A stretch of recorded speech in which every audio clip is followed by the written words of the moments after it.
Good morning, everybody. Good morning, good morning. So, I want to talk a little bit about bodybuilding this morning. I want to talk about some of the stuff that I'm obsessed with at the moment. With the injury that I've got, I can only box once a week. And I can't really train how I would like to train with the type of intensity um, around cardio and fitness and boxing. So I've kind of moved back into the bodybuilding side of stuff, to the point where I'm getting stronger and I'm able to lift weights to the ability where I can build strength and size pretty quick. I'm sitting around 112 kilos at the moment. I am kind of bulking, I'm not watching what I'm eating. I'm eating a lot of stuff, but I'm training hard, and when I say I'm training hard around weights. I'm lifting a lot of weights, and I'm gaining size, and I'm feeling good, to be fair, considering that one of the things that's done me over is this injury. Not being able to swing a left hook. After a days of boxing, I can't lift my left arm up. My arm is fucked. So I'm having to be really careful with some of the stuff that I'm doing and how I'm training.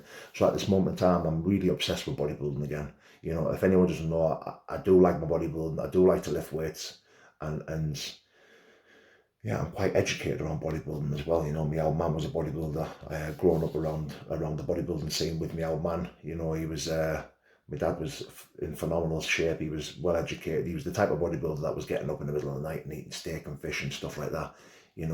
So I learnt a lot from my old man. But I become obsessed with bodybuilding at a young age, and I'm feeling myself going back towards the bodybuilding now, whilst I'm injured. And doing a lot of research and looking into different bodybuilders and different training regimes and different ways of lifting weights and different ways of bulking up and getting stronger. And one of the bodybuilders that I'm absolutely obsessed with at the moment is a guy called Mike Mentzer. Now, I've heard of Mike Mentzer. Mike Mentzer was competing around Arnold Schwarzenegger days, Lou Ferrigno days, Lee Priest, Tom Platz, and all these other bodybuilders that talk about Mike Mentzer. They'll tell you, like, look, he was very educated. They don't agree with the way he trained, but when you go Google him and you go watch some videos, he was in phenomenal shape, like crazy shape, 5'8", very educated, always in shape, always looked well. Forearms and arms were phenomenal.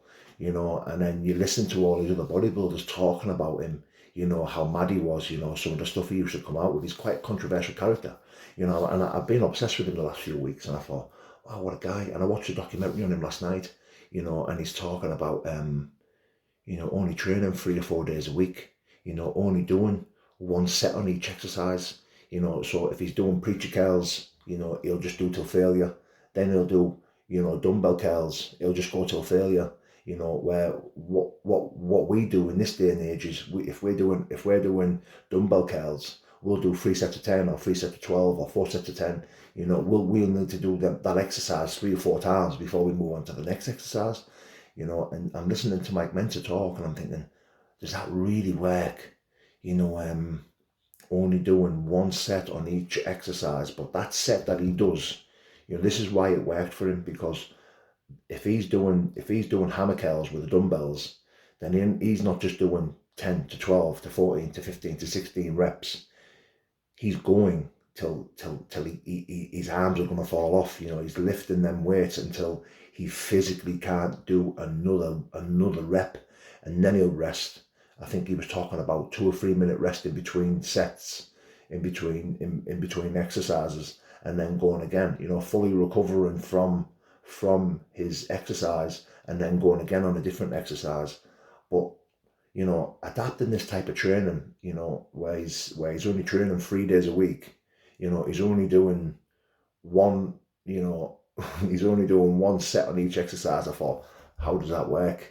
It's impossible, because then you go and watch like Pump and Iron and you're listening to Arnold Schwarzenegger talk, or Lee Priest, or these top bodybuilders, and they're saying, oh, like, we used to train 2 or 3 hours a day. We were training in the morning, we were training on the night. These guys were training, for hours on ends, for months and months, to look the way they looked.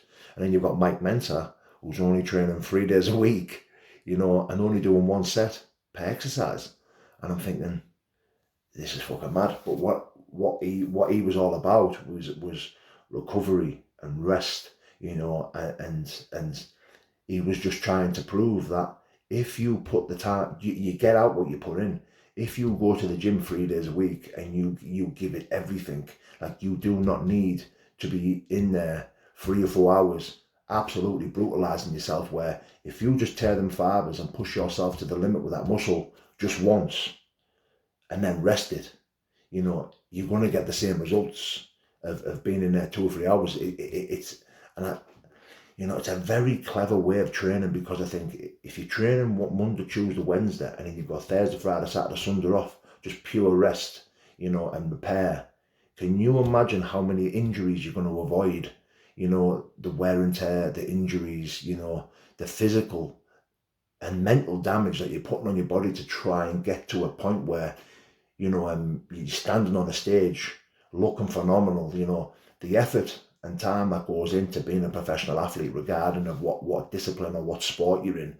But bodybuilding, when you look at bodybuilding and what goes into being a bodybuilder, it's absolutely insane, the things they do to their body, regarding dieting, pushing their bodies to the limit when it comes to weightlifting and food, and exercise. It's absolutely mental. And that can only take a toll on your body. This is, you look at the likes of Ronnie Coleman and, other bodybuilders now who are 50, 60-year-old and can barely walk, or they've got, internal organ injuries, internal organ damage, heart injuries, liver and kidney injuries, or rotor cuffs, or back or neck, or certain injuries that they've got, similar to myself. And I've never really trained to that type of intensity. I have regarding fighting and stuff, but when I look at the type of stuff that he was trying to talk about, and the message he was trying to carry, it makes sense to me now, especially now I'm going through this injury now, and I see the way Mike Mentzer's talking around, quick gains, less risk, faster gains, less risk. And I think, wow, if only we'd have known, if only we'd have listened. The only other bodybuilder who I know is very similar in his training, in his type of training, is Dorian Yates. Dorian Yates used to do 4 days a week for 45 minutes, and he would do every single body part in them 4 days in the 45-minute sessions that he was in the gym for. And he won Mr. Olympia, what, five, six times? He was the original mass monster. They used to call him the Shadow, because he would just really just go MIA, go missing in the gym 2 or 3 months, and just come out this fucking monster. And even he's the only bodybuilder that I've heard, speak about Mike Mentzer's training regime in a positive light. All these other bodybuilders used to think, well, that's not going to work, Mike. But Mike Mentzer did end up winning Mr. Olympia with this type of training. And I thought, he's some boy, and he is my new favorite bodybuilder at the moment. When I'm listening to some of the stuff that he's talking about and the way he used to train, I just think, wow, I'm openly speaking about this type of stuff and making other bodybuilders look a bit stupid or feel a bit stupid because they're training 6-7 days a week, putting all this time and effort in. And then you've got Mike Mentzer, who's training 3 days a week, and then he's beating most of them on stage. They must have fucking hated him, and he was a very controversial figure in the bodybuilding world, and they never liked him. I know his last bodybuilding competition was in 1980, against Arnold Schwarzenegger, and Mike Mentzer openly speaks about Arnold Schwarzenegger's last Mr. Olympia was a fix. He didn't deserve to win it, and him and Arnold Schwarzenegger had a massive falling out, and I think they had a bit of a bust up in the changing rooms, where Arnold Schwarzenegger was shouting at a couple of bodybuilders, and Mike Mentzer, being who he was and a controversial figure, ended up running at Arnold, and Arnold sat down, and Mike Mentzer openly speaks about how he frightened Arnold, like Arnold Schwarzenegger shit himself, and then there's a famous picture of Mike Mentzer stood above him, like stood high above him and just pointing his finger in his face as if to say, proper grilling him and that. And I'm thinking, wow, and I've only just come across, I've known of the name Mike Mentzer, I've known of him, I've heard my old man speak about him a few times, but doing the research I've done on him in these last few weeks, has absolutely blew my mind. At the end of this video, I'm going to put a picture of Mike Mentzer at the end of this video, and you're going to see what he looked like. Phenomenal, absolutely amazing. God bless, guys.